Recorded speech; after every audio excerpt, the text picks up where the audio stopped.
You want to check out Roland Martin Unfiltered?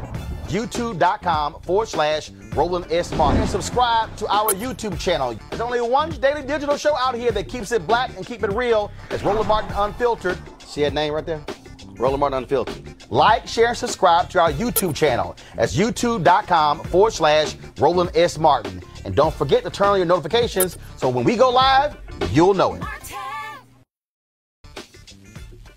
Hey folks, Roland Martin here, broadcasting live from Atlanta, where tomorrow I'll be having my School Choice is the Black Choice Town Hall on the campus of Morehouse College. Now, coming up on today's Roland Martin Unfiltered for Thursday, February 21st, 2019, drama in Chicago. Jussie Smollett, the actor starring on Empire, is out on a $100,000 bond. He was arrested this morning on felony charges of filing a false police report on the attack he says he suffered at the hands of two masked men who yelled racial and homophobic slurs. It was a stunning news conference led by the Chicago superintendent, as well as the prosecutors will actually have those details for you. You'll hear from the superintendent who chastised Jussie Smollett in a major way. Also, a story not getting lots of attention because of Jussie Smollett, and that is a racist, white supremacist Coast Guard officer. He's being held for 14 days while federal prosecutors weigh terrorism charges against him. Christopher Hassan is an avowed white supremacist who, according to the feds, had compiled a list of liberal figures to kill, including House Speaker Nancy Pelosi, Congresswoman Maxine Waters, as well as a variety of journalists. We'll have the details for you. Folks, we've been talking about the North Carolina 9th Congressional District, all the voting irregularities and the voter fraud going on. Well, today, the election board ordered a new election in this district, and we will talk with the head of the the Democratic Party there in North Carolina.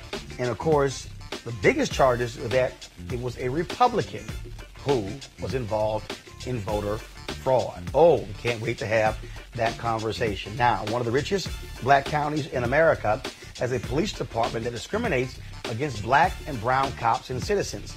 That's according to a lawsuit filed by African American and Hispanic officers in Prince George's County. They're here to talk about it.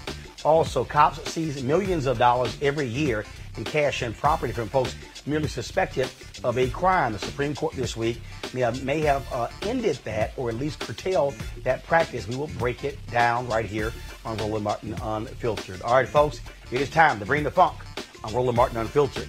Let's go. He's got it. Whatever the biz, he's on it. Whatever it is, he's got the scoop, the fact, the find. And when it breaks, he's right on time and it's rolling. Best believe he's knowing. Putting it down from sports to news to politics. With entertainment just for kicks, he's rolling. It's on go, y'all. It's Roland Martin, yeah. Rolling with Roland now. He's funk, he's fresh, he's real, the best, you know he's Roland Martin now.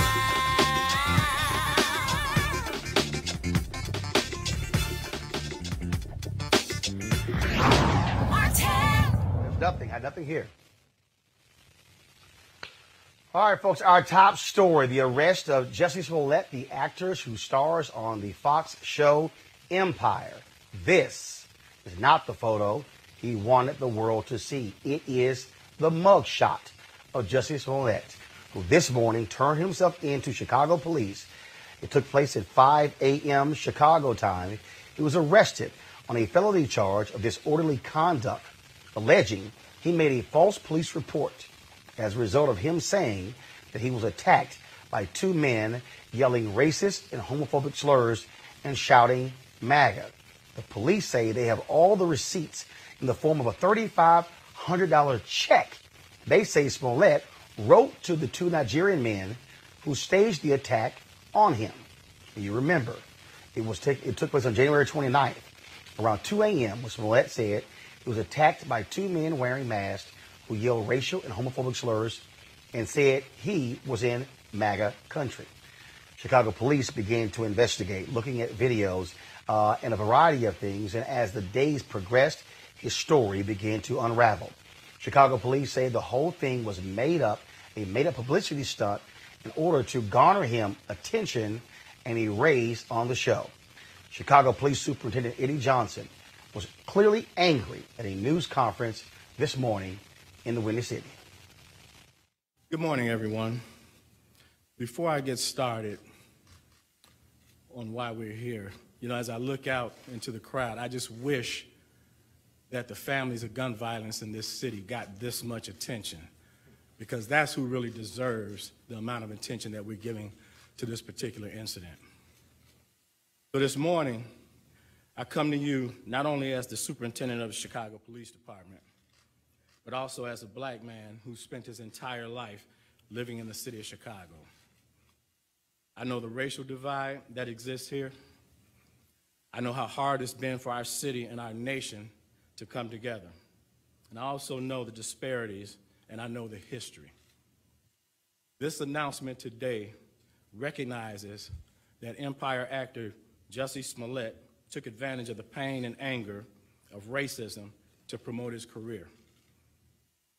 I'm left hanging my head and asking why. Why would anyone, especially an African-American man, use the symbolism of a noose to make false accusations? How could someone look at the hatred and suffering associated with that symbol and see an opportunity to manipulate that symbol to further his own public profile?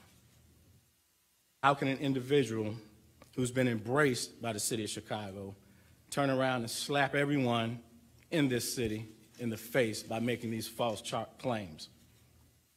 Bogus police reports cause real harm. They do harm to every legitimate victim who's in need of support by police and investigators, as well as the citizens of this city.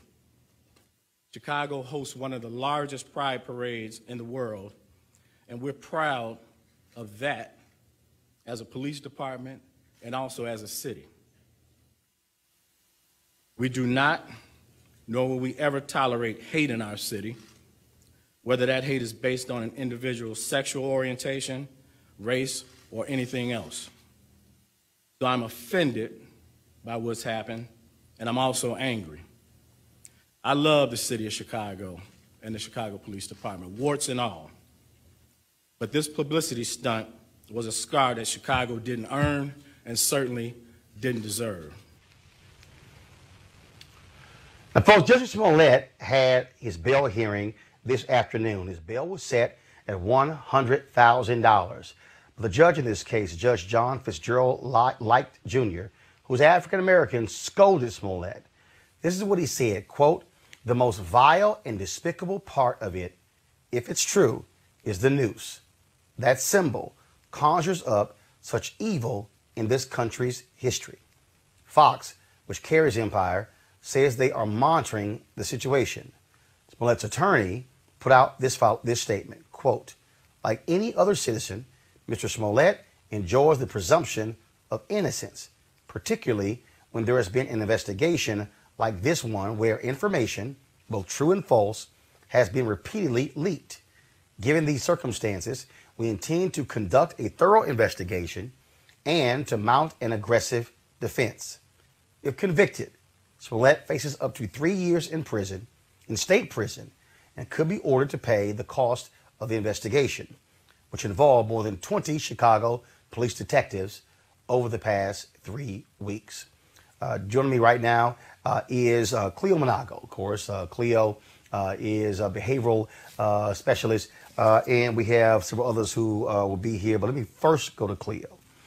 Cleo, lots of conversation here because Jussie Smollett, African-American, who is also same-gender loving. He said this was a racist and homophobic attack. You have folks on the right who are Trump supporters. In fact, I'm going to read a tweet from Trump. But folks on the right who said this was a hoax from the beginning. There are folks who are supporters of Smollett who are angry that he did this. Again, he has not been convicted. But you look at what has been presented, they say he was the mastermind behind this. Just your initial thoughts on this strange story. Well, first of all, it's stunning. And Eddie Johnson, the superintendent's narrative was powerful. I've rarely seen a black superintendent of police speak like that, identify as a black man before indicting another black man for such a heinous accusation. And this is dangerous if indeed it's true. The reason I say if indeed it's true because I haven't heard from Smollett yet, and I don't particularly fully trust the Chicago Police Department. And I think we all know why. Laquan McDonald hiding cam recorders. I mean, the whole thing.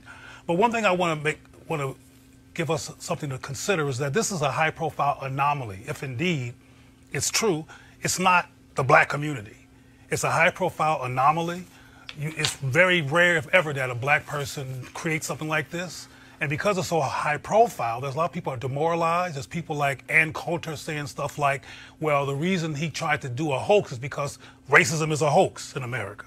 And that's a very predictable impulse among those people who are opportunizing off of this whole alleged hoax. But it's caused a lot of conflict. For example, there were people saying that heterosexual men were being homophobic if they didn't support Smollett's perspective. But what never came out with that narrative was that a lot of same-gender loving people didn't believe and don't believe Smollett as well. So it's been a very conflicting, a very dangerous situation in terms of what the outcome could be. For example, now that black, like Mr. Johnson said, when somebody black reports a hate crime, people might second guess it now and treat them like Chicken Little. You know, but here's the sky is falling. Well, I want to bring in Dr. Greg Carr, chair of Afro-American Studies at Howard University. But, Greg, here's what's interesting about that. Charles Stewart, 1989, Boston, says black man killed his wife. We now know Charles Stewart was behind it. South Carolina, Susan Smith, somebody black killed her children. we now know that she drowned her kids in her car. That was a story that we covered on this show. It was either in, I can't remember, it was South Carolina or Georgia, where a white woman, police officer, said that a black man shot her in her home. Well, in fact, the investigation was that she actually shot herself. Now, when those things happened, I don't recall anybody saying, "Ooh, the next time somebody white says something, we're not going to be able to trust this story." I believe, Greg, this goes back to in America where you're a credit to your race. That when something happens to one black person, something happens to one gay person, or something happens to one Muslim, everybody black and everybody who's gay and everybody who's Muslim have to apologize and not be afraid. That's what I'm hearing. Absolutely. I mean, you know, this is the spectacle culture we live in. Ann Coulter and Jussie Smollett live in a spectacle culture. How do you pierce through the noise to get your message across? And at the end of the day, whiteness is invulnerable.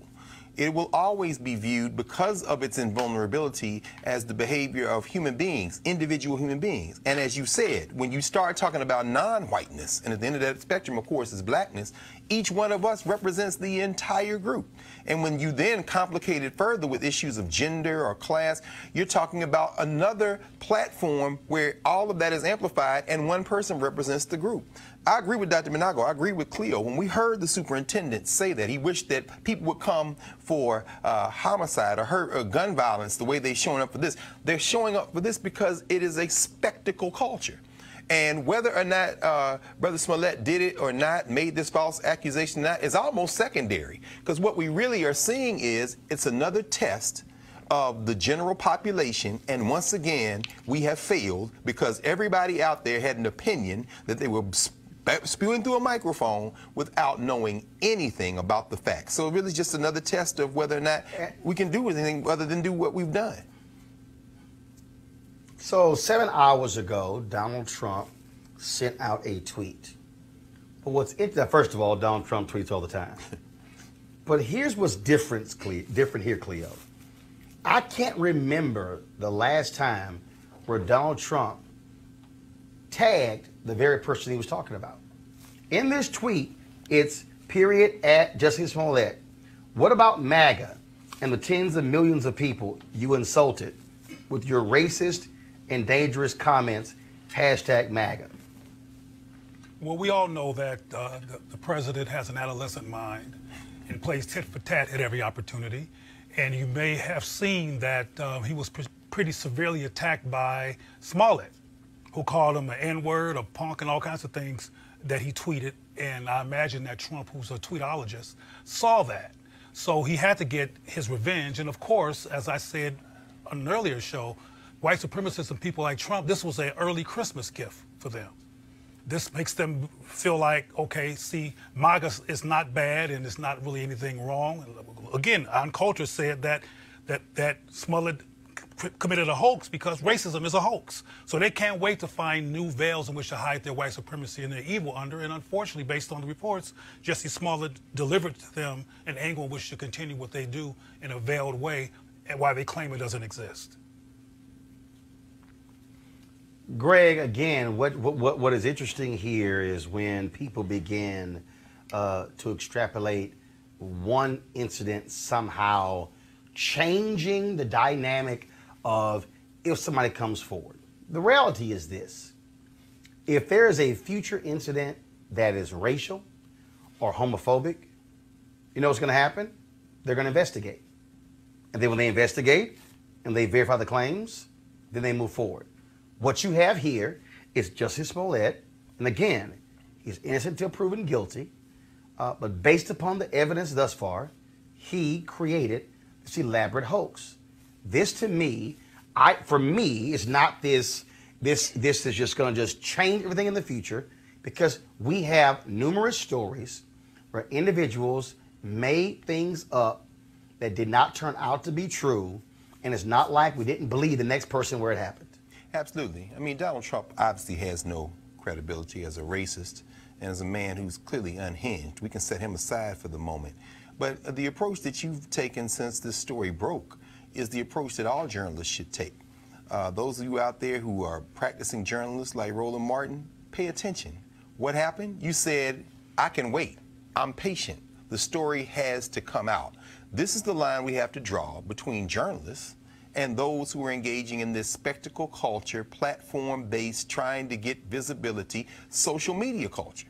And that's the bottom line. As it relates to the police, I agree again with Dr. Minago. Shout out to the Chicago police for having a standard that they're trying to uphold, and to the commissioner. Now let's see that same standard applied when we start talking about the death of black and brown people at the hands of law enforcement, and we'll see if they can maintain that kind of momentum. But at the end of the day, you got to wait. You got to be patient. Everybody's just jumping out there because they're trying, again, to be seen and heard in this spectacle culture.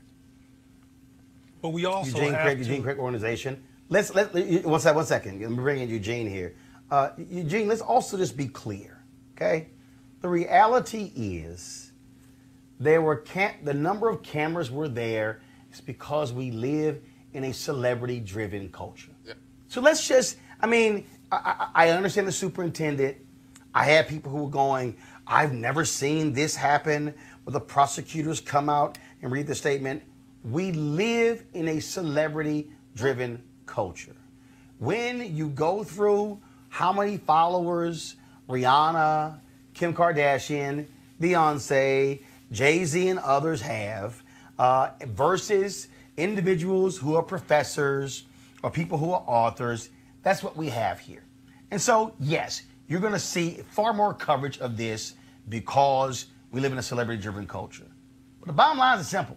This is one dude who has been charged, and at the end of the day, if he chooses to fight it, it's going to play out in court, or, which I think is going to happen, Eugene, I think his folks are going to plead, because at some point, do you want to continue with the hoax as opposed to continue to be embarrassed?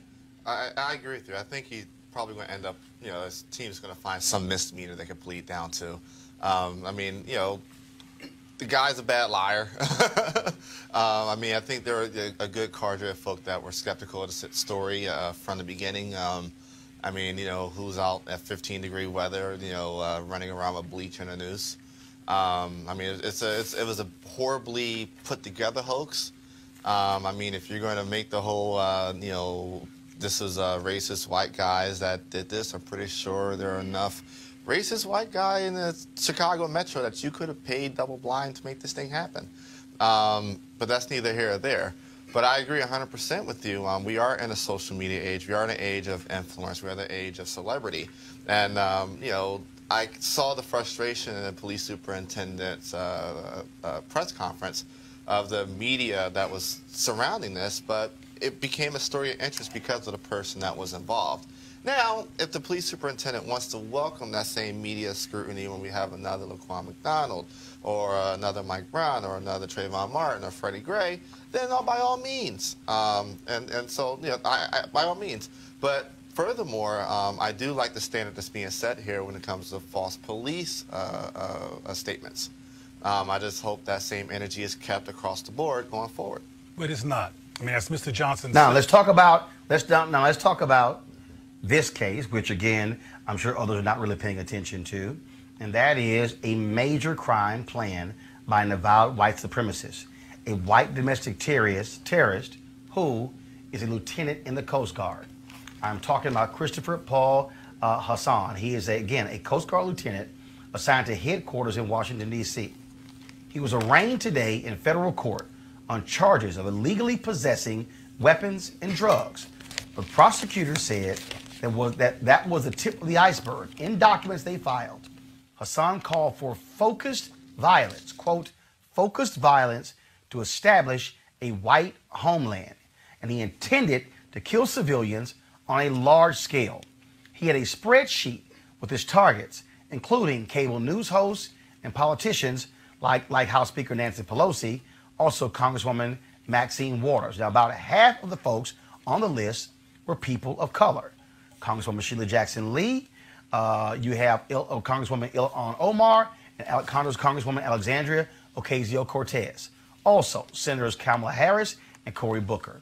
You also had, of course, activist Angela Davis and journalist, pundit Van Jones, and also anchor Don Lemon. Now, here's what's the interesting piece.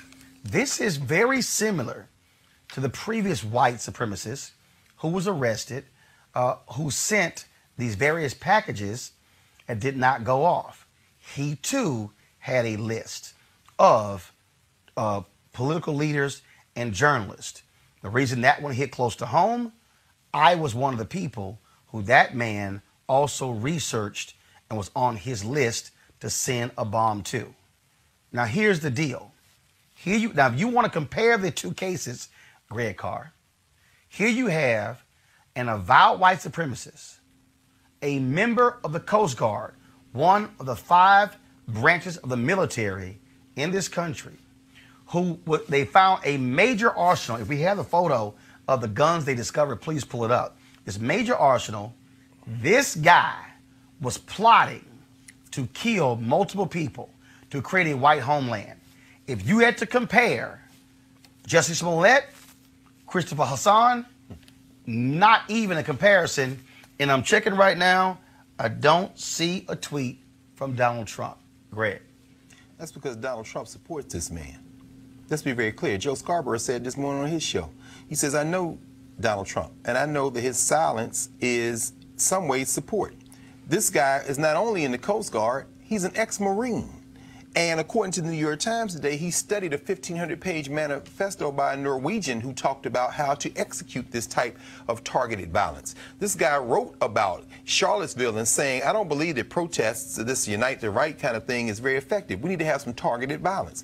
But again, this is the bulletproof power of whiteness. Not only is this man alive and in custody, imagine if this had been a black man or a brown man or woman who had threatened and had a list of white politicians. They may have been charged into that apartment and killed immediately as a threat, and no one would have blinked an eye. We had this conversation all day on campus today at Howard, and I reinforced to my students, in the national media, they're saying, this is Maryland, this is Maryland. I said, this man was 10 or 15 minutes away from this campus. He was in Silver Spring, Maryland.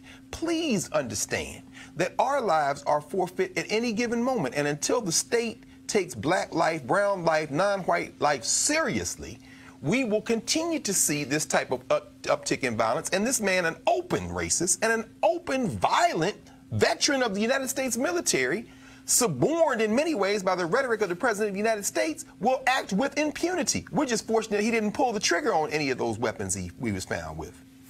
Cleo, here's what is interesting, Cleo. You have had an increase, a 20-year high, in white supremacist attacks and also anti-Semitism. What's also interesting here is when you compare these two, you're dealing with somebody who was planning to kill multiple people. Smollett, according to the Chicago police, did this to gain attention. This is where you have folks in media, folks in politics who should be saying, wait a minute, if I can look at these two, clearly we are in more danger with this white supremacist. And if this Coast Guard lieutenant was a Muslim, you would have wall-to-wall coverage on every network. America refuses to treat white domestic terrorists the same way they treat Muslims, African Americans, and Latinos. But I think we need to bring in how the media plays into this. Because one of the things that the officer said in Chicago, and one of the things you both referred to a moment ago, is that he also said that the cameras should be out there looking at the families of people who have been murder victims. But the press was also involved in this whole thing with Jussie Smollett, and also talking about how offensive it was that he would say that somebody white attacked him. That didn't happen. So the press is involved in this. The press is not covering this, and it's the press's fault that they're not covering this. They watch your show. So they know that that's happening, but the press is involved. I want to make that clear because we think because there's McDonald's commercials and Sears commercials and underwear commercials that they're nice people who are neutral. They're involved in the hiding of white terrorism and the stereotyping of black people and taking advantage of a Jussie Smollett story to prove their point that we're the problem and not them. So they're not concerned about this dude with all the guns. Eugene. Yeah. Eugene, the thing again that jumps out at me is that you've seen Donald Trump hold these rallies and talk about when an illegal immigrant kills an American. Here is an avowed white supremacist who had planned on killing multiple people. You don't have the same reaction. We can go down the list. White man in Kentucky kills 2 black people in a grocery store. Somewhat of a reaction. Kansas, the 3 white domestic terrorists who were going to bomb the mosque. All right, little coverage as well. On this, I probably can pull up 10 to 12 different stories we've done of white domestic terrorists who are planning to kill hundreds of people. And I guarantee you, if one Muslim was trying to do a terrorist attack, it would literally be shut down the airports, the train stations, the rental car agencies, close the border. America does not want to confront the problem with white domestic terrorists, and they don't even want to call them white domestic terrorists, Eugene. Well, we're forced to deal with a very, very harsh truth. One of the dangers of this particular case, first and foremost, I'm trying to figure out how that guy got that many guns in the state of Maryland. It's virtually impossible to buy a gun these days in Maryland, at least a long arm machine type. That he's white. Well, it's and a veteran. Try to buy a gun in Maryland as a veteran. Well, he did. But the more important thing is this, right? The guy's in Silver Spring. If you understand anything about the DMV and the political culture of the DMV, most of your Supreme Court justices either live in that Silver Spring, Bethesda area, that Montgomery County, if not in Nova. A lot of your senior administration officials live in that area. A lot of your members of Congress that aren't staying in the city live in that area. I mean, it's the threat that this gentleman posed goes well beyond the list that was publicized. Right. I mean, looking from recent news coverage, I mean, the guy is all of 40 minutes away from DAG, Deputy Attorney General. So I mean, it's the threat that he posed is unmeasurable, and the way the media is covering this. I mean, I put more fault on the media than anybody. Newsrooms shape our discussion. We saw that in 2016 when they played the game of, hey, we're literally going to take all 16 of these candidates, prop them up as front runners at one point, and then bring them back down.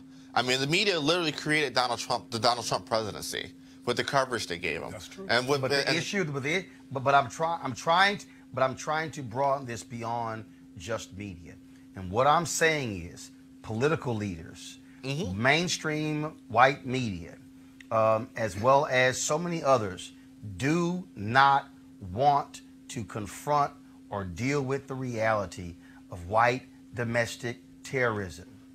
If you are going, and again, if we want to talk about white domestic terrorism, if you want to talk about Jussie Smollett, if you want to put Jussie Smollett in jail for filing a false police report, do me a favor.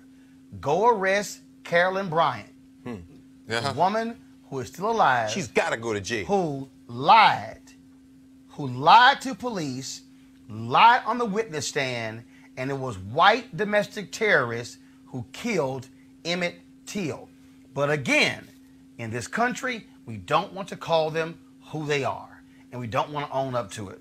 Folks, hold tight 1 second. We got to go to a break. When we come back, more of Roland Martin Unfiltered back in a moment.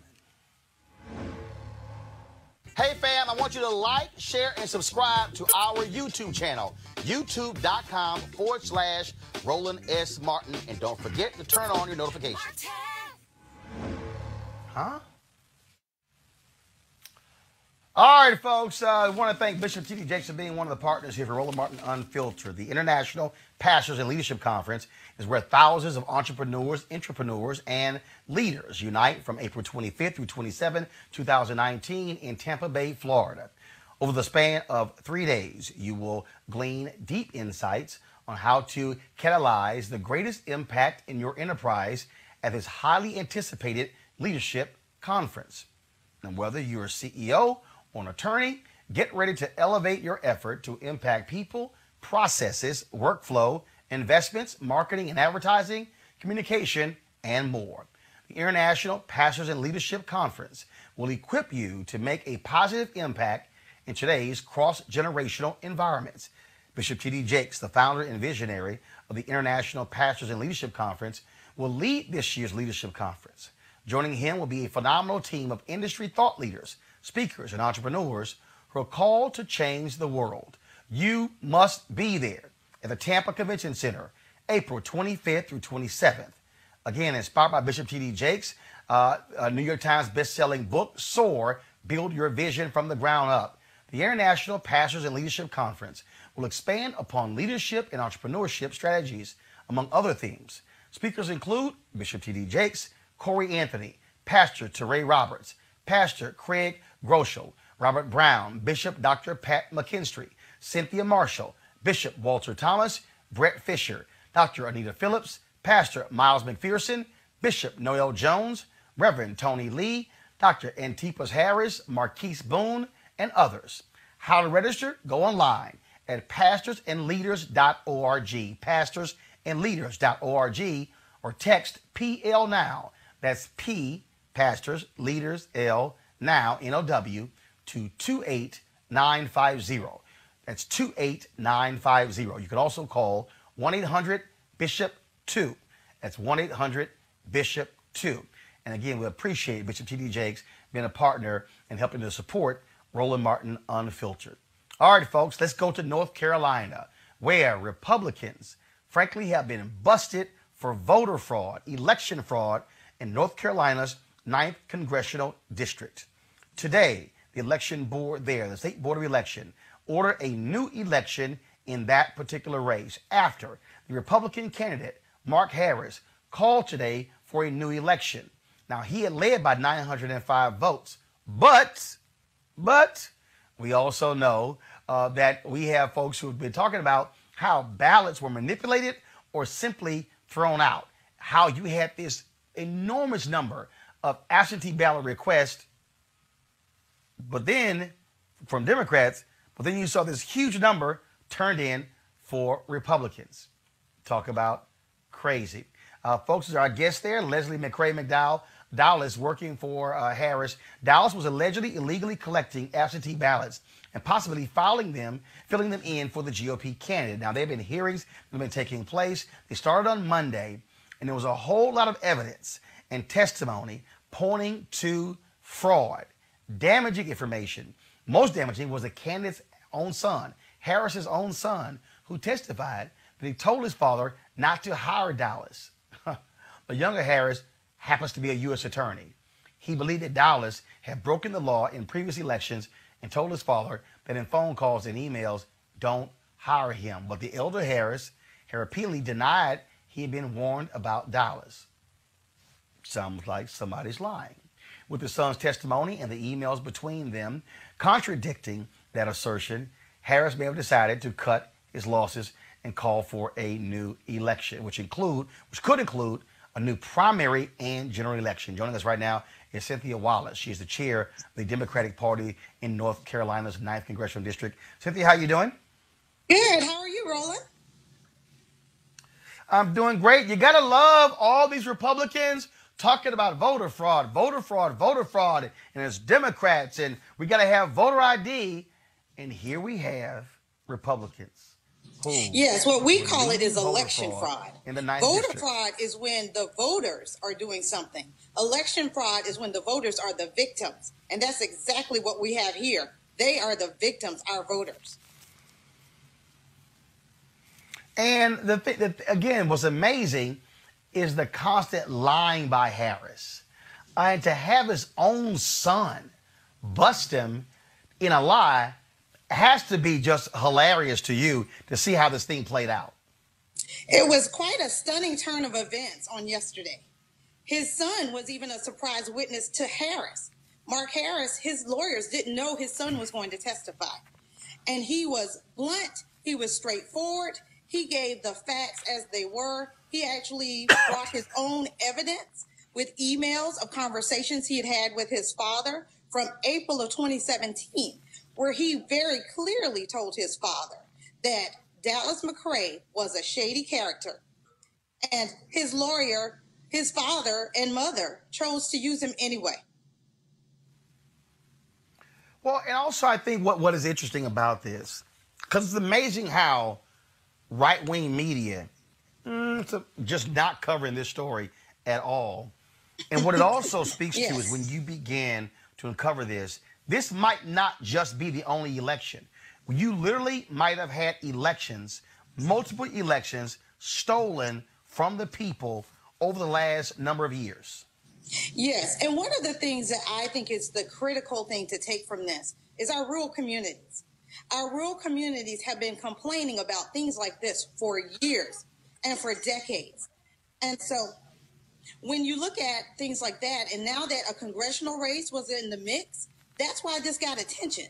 It's not that it was new. It's just that you finally had a very high-profile race that was caught in the balance of this with 905 votes. So what I'm hoping is that now our rural communities who have been crying out, not only in North Carolina, not only in District 9, will finally be heard. Look at Georgia. Look at all of those small communities. What happened there?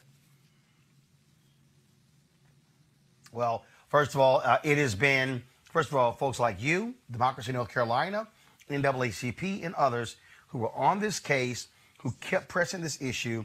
And this is also what happens when you had Moral Mondays, when you had people who were educated, who were trained to understand what was going on. And I keep telling people, North Carolina is the Alabama of the 21st century. What Republicans have tried to do or have done in that state has been an absolute abomination. And this is where the slate needs to be wiped clean of these fraudulent individuals who all they have a thirst for power and want to deny opportunities to others. Cynthia, your final comment. Yeah, so I will say that one of the things that we have started dismantling all of the things we've seen happen ever since 2010, when the Republicans took over the majority in North Carolina, they have been trying to take us back 100 years. But we broke the supermajority here in North Carolina in the 2018 election in both the House and the Senate.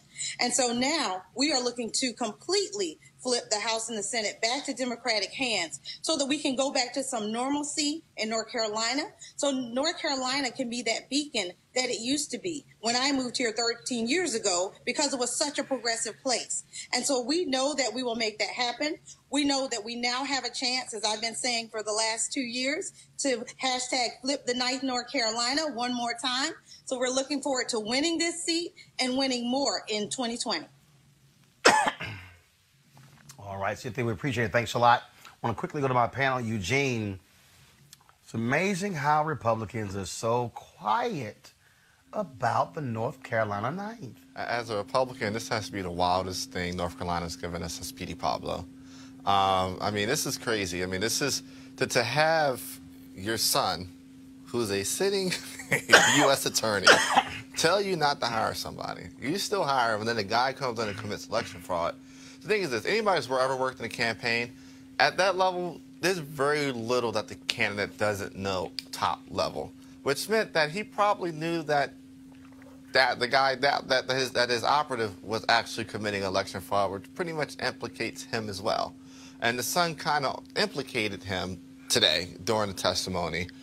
So I wouldn't be shocked or surprised if, there's a new primary that, he doesn't run in it, and that he, a year from now or two, that he ends up with an indictment.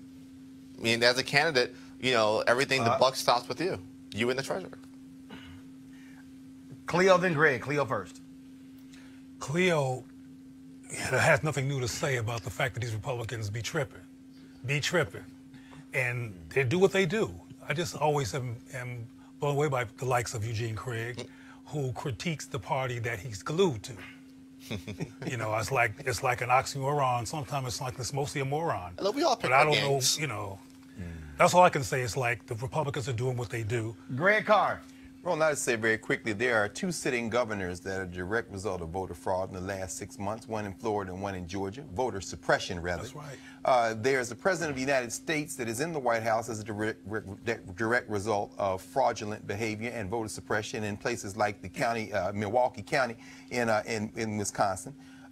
And there's a leader of the majority in the United States Senate, Mitch McConnell, who, as we speak, is getting ready to use the nuclear option again to ramrod through a few more federal judges. These people have no commitment to anything, as you just said, other than power.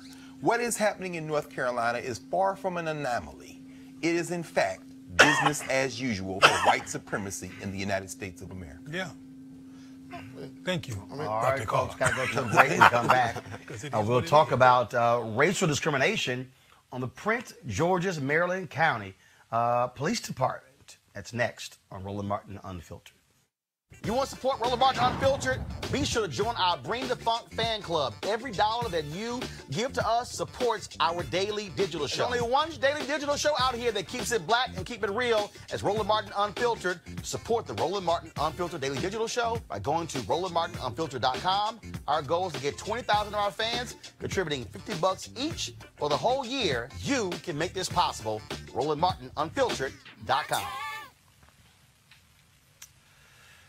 All right, folks, a class action lawsuit has been filed against the Prince George's County, Maryland Police Department by Black and Latino police officers who say that they face discrimination and retaliation if they complain. The charges also include inappropriate conduct by white police officers. Now, Prince George's County, by the way, is one of the richest black counties in America. And the PG County Police are notorious for harassing African Americans.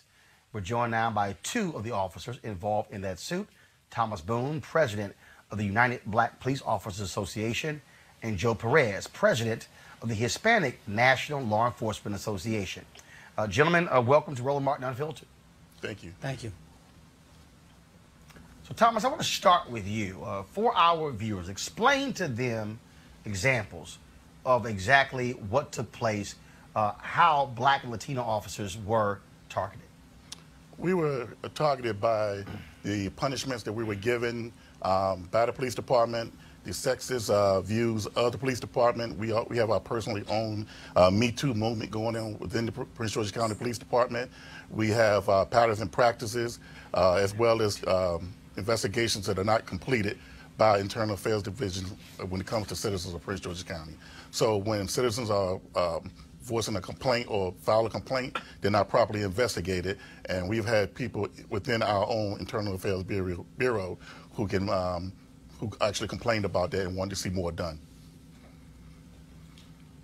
Joe, same thing. What examples have you seen, have heard that have been so egregious that would offend residents?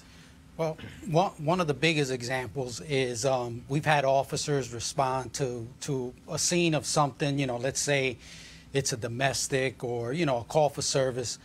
And immediately after these officers clear the scene, you know, these white officers would send a text message. And one of these text messages that we turned into the Department of Justice read, we ought to bring back public hangings, you know. And then the sergeant, as the supervisor, responding on that same text message, LOL. You know, those are the type of examples that we see, and we have many more. You know, when the chief held a press conference back in February of 2017, he showed one of these pictures. We have a training dummy that we shoot at, that we tase, and we hit it with the ass baton. In the training academy, they put an afro wig, a black face on this training dummy, and that's what they use for training. One of our officers saw it, was offended, took a picture of it, and we turned it in, and nothing happened. The chief sat on it for months, and it wasn't until, you know, we started emailing it and making some of the local politicians aware of the things that we're seeing, that they actually came public. So the chief of police in PG County, is he black? No, he's white. And the reason I ask that, because, and either one of you can answer this, is that people, we talk all the time about the blue line, but the reality is that for black and Latino officers, when you start examining these police departments, we're talking about many of them that are very white, that where you've had this culture of family members who have gone through these police departments. And so in many ways, gentlemen like you are foreign. You are treated as if you are visitors on a police force as a part of being a part of the blue. Your thoughts? Well, like I've always said, you know, there's shades of blue, and we happen to be the darker shade of blue, you know, and, you know, we can't do nearly the things that the white officers do, you know, and the sad part is that some of us, some officers of color, you know, we fall into that trap. We go out here with these white officers, they do stuff, we co-sign on it, we jump in, but the one that they throw out to the wolves is us. I mean, you've seen it recently when the police chief put that officer out on the traffic stop where he sexually assaulted, allegedly, a female. They put his name out there, they put his picture out there, the chief actually convicted him in the public, whereas we have other officers that are doing worse, that happen to be white, and you don't know who they are, but you see the chief coming on the TV talking about, well, we're looking into this, and if it happened, we're taking it seriously. But they don't convict him or put his name out there like that, like they do to the minorities. Mr. Boone, final comment from you. Well, one thing you have to realize, too, as well, is that we've had where black officers were not convicted in the court of law, but they were still terminated. But where white officers were convicted in the court of law, they still have their job. They're still working. They're working within the community. They're actually working in community policing right around our kids. And we try to tell them, hey, look, this guy, he should be terminated before you even terminated someone who wasn't convicted in court. As we always say, and we try to explain to black officers, we're playing bingo and they're playing Negro. And we need to understand that the game is not rigged for us to win. All right then. Well, first of all, we certainly will be following this class action lawsuit. We thank both of you for being brave enough to file it. It is not always easy to file a lawsuit. As you said, Joe, there are shades of blue, but it's also about ensuring the next generation of officers don't have to deal with the same crap that you guys have had to deal with. Thomas Boone, as well as Joe Perez, we appreciate you joining us at Roland Martin Unfiltered. Thank you. All right, folks. Now let's talk about one of our partners, D-Herbs Full Body Cleanse. And I kept my promise. I made to myself that I was going to focus on improving my core. Went through the D-Herbs Full Body Cleanse, lost about 18 pounds. And so now it's all about being a healthier you in 2019. And look, you can decide why you want to do it. For me, it was about losing weight in order to improve my golf game. I want another 10 to 15 yards. I want to be able to also keep the ball in the fairway. So it doesn't matter why you're doing it. It's just a matter for you to actually do it. So for you, it could be losing weight. It could be getting ready for the swim season, the beach season. It does not matter. It's all about you choosing to have a different focus when it comes to your health. And being on the D-Herbs Full Body Cleanse is a way for you to do that. They have 27 different cleanses. I did the 20-day cleanse. I previously had done the 10-day cleanse. They have 27 different ones that you can actually choose from that suits your particular purpose. So this is what I want you to do. I want you to go to dherbs.com, dherbs.com. You can use the promo code Roland. Again, the promo code is Roland. Now, you can also call this number here, which is also important, 1-866-4-DHERBS, 1-866-4-DHERBS, 1-866-4-DHERBS. If you're looking for an opportunity to make yourself feel better, to cleanse yourself, remove lots of the toxicity, you should be able to try the Full Body Cleanse. Don't forget, use the promo code Roland when you check out. All right, folks, going to a break. When we come back, we're going to talk asset forfeiture and how a Supreme Court decision could very well change the scope of those police departments taking millions and billions of dollars from people simply suspected of crimes. Next on Roland Martin Unfiltered.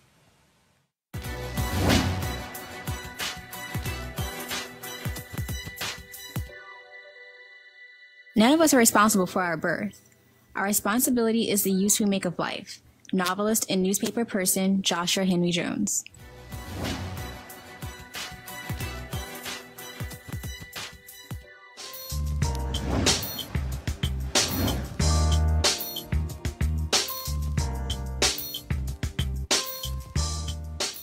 All right, folks, my hashtag HBC-You Giving Day School of the Day is in my home state of Texas, Houston-Tillotson University. Founded in 1875, it is located in the state capital of Texas, Austin, Texas. It is affiliated with the United Methodist Church and the United Church of Christ, and also the United Negro College Fund. Notable graduates include Juanita Craft, Ron Gibbons, Avoma Overton, and Cecil Williams. If you want to support Houston-Tillotson, I want you to go to htu.edu. That's htu.edu. Why do we do this? Because we are about profiling and advancing and supporting HBCUs, and that's why we created hashtag HBCU Giving Day. If there's another HBCU you want to support, go right ahead. And we also want to make sure that the graduates of Houston-Tillotson are also giving back. Folks, last week we told you the story of how police departments make millions of dollars by seizing property of people merely suspected of committing a crime. The most focused area is on drug crimes. And this procedure is called civil asset forfeiture.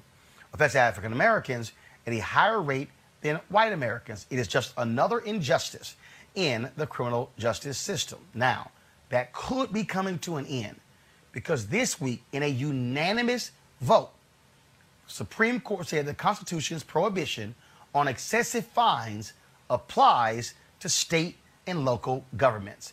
That means that local governments will be limited in how they impose fines and seize property.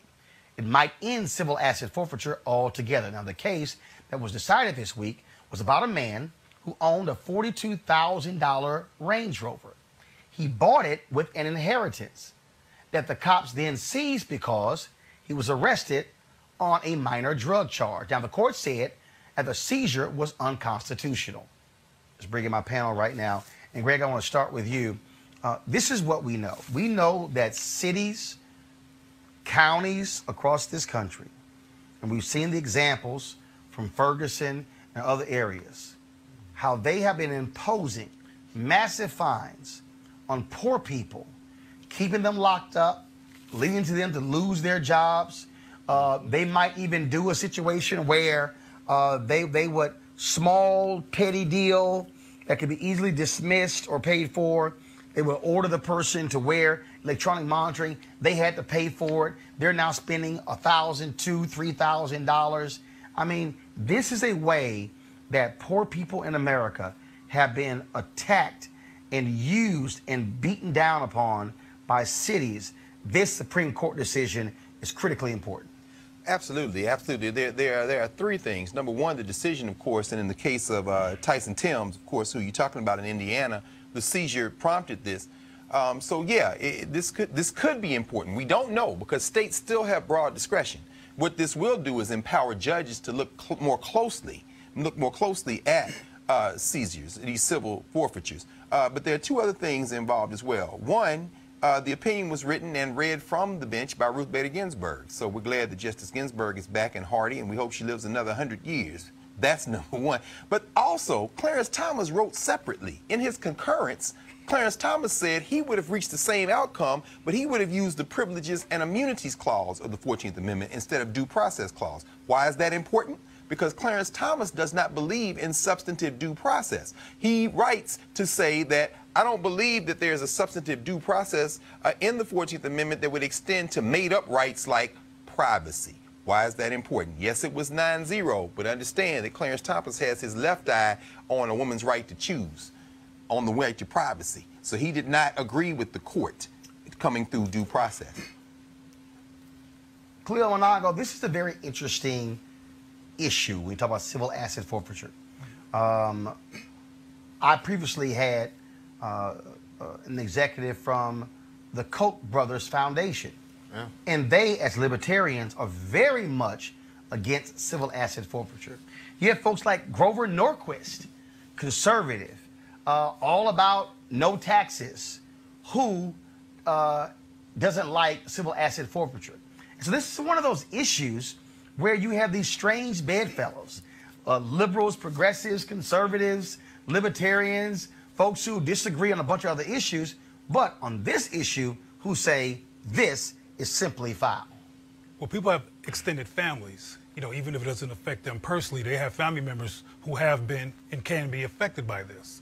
So I think that's why we have people across the partisans who really support this. Same thing with incarceration, over-incarceration. That issue with people, it has a black face because of racism, but people of all races have to deal with unfair incarceration. So I think that's why sometimes people meet across the aisle for those things. But this is a good thing. It's a very important decision. I hope that it's catchy across the country because I've seen with my own eyes how the cops manipulate, take advantage. Sometimes I won't get into my whole story with the cops. But anyway, this is a really good thing that's occurring, and hopefully it catches on because it's really, really very discriminatory and it's brutal. Eugene, when you talk about who gives a damn about the poor, many people don't.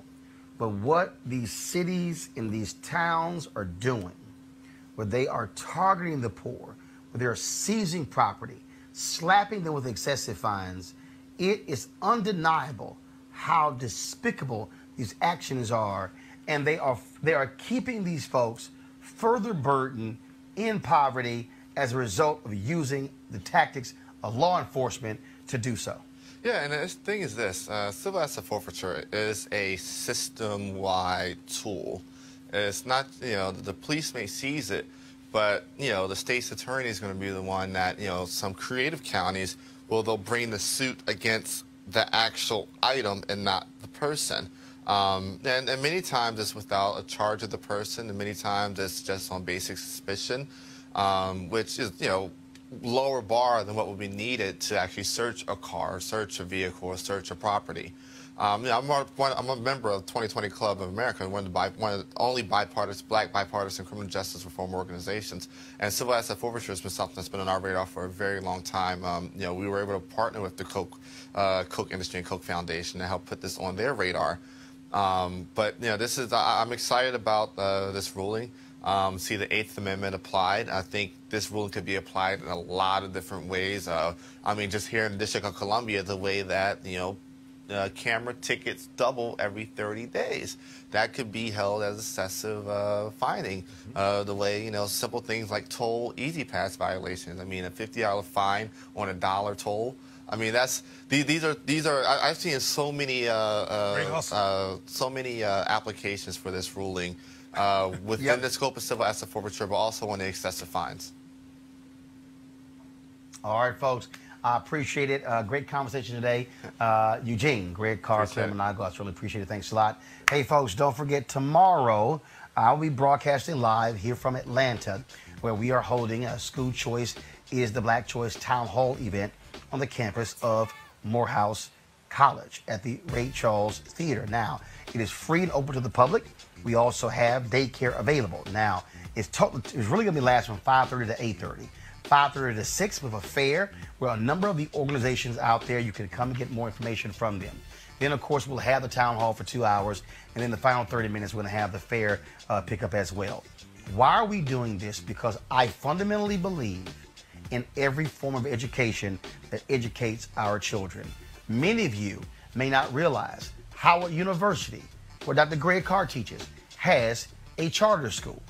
I believe, Greg, it's the only HBCU in the country that has a charter school. This is important, folks, because this is about the educating of our children. And so for me, whether it's a traditional school, charter school, homeschool, online school, magnet school, I don't care. I want black kids educated, but I want black folks running these schools, controlling the curriculum, controlling who gets hired, and controlling the dollars. And so we're going to have the conversation. We're live streaming it right here on Roland Martin Unfiltered. We certainly want you to watch it and to share your thoughts. Last thing, please support Roland Martin Unfiltered. Folks, we are doing these events. We're traveling around the country. Next week, next Friday, I'm going to be in Selma for the commemoration of Bloody Sunday. We're going to be live streaming some of the events from there as well. We've got other events that are coming up. The Pastors and Leaders Conference in Tampa. We want to use this platform, not just for the purpose of this daily show, but also for the point of us being able to live stream events, protest, rallies, things along those lines, because there are so many events happening that impact our people. No one covers, and that's why we're here. So what I want you to do, go to RolandMartinUnfiltered.com. You can use our Cash app, you can use PayPal, you can use Square. You can give a one-time donation, you can give monthly. But the whole point is for us to be able to cover these stories, to have a platform that speaks to our issues, and one that is unfiltered and unapologetic. So again, go to RolandMartinUnfiltered.com to join our Bring the Funk fan club. All right, folks, that's it for me from Atlanta. I will see you guys tomorrow. Thanks a bunch. Take care. Holla! You want to check out Roland Martin Unfiltered? YouTube.com/Roland S. Martin. And subscribe to our YouTube channel. There's only one daily digital show out here that keeps it black and keep it real. It's Roland Martin Unfiltered. See that name right there? Roland Martin Unfiltered. Like, share, and subscribe to our YouTube channel. That's YouTube.com/Roland S. Martin. And don't forget to turn on your notifications so when we go live, you'll know it. Hey fam, want to check out Roland Martin Unfiltered, the blackest show on all of digital, cable, and broadcast. Check out our audio podcast. There's only one daily digital show out here that keeps it black and keep it real. It's Roland Martin Unfiltered. Press play. You want to support Roland Martin Unfiltered? Be sure to join our Bring the Funk fan club. Every dollar that you give to us supports our daily digital show. There's only one daily digital show out here that keeps it black and keep it real. It's Roland Martin Unfiltered. Support the Roland Martin Unfiltered daily digital show by going to RolandMartinUnfiltered.com. Our goal is to get 20,000 of our fans contributing $50 each for the whole year. You can make this possible. RolandMartinUnfiltered.com.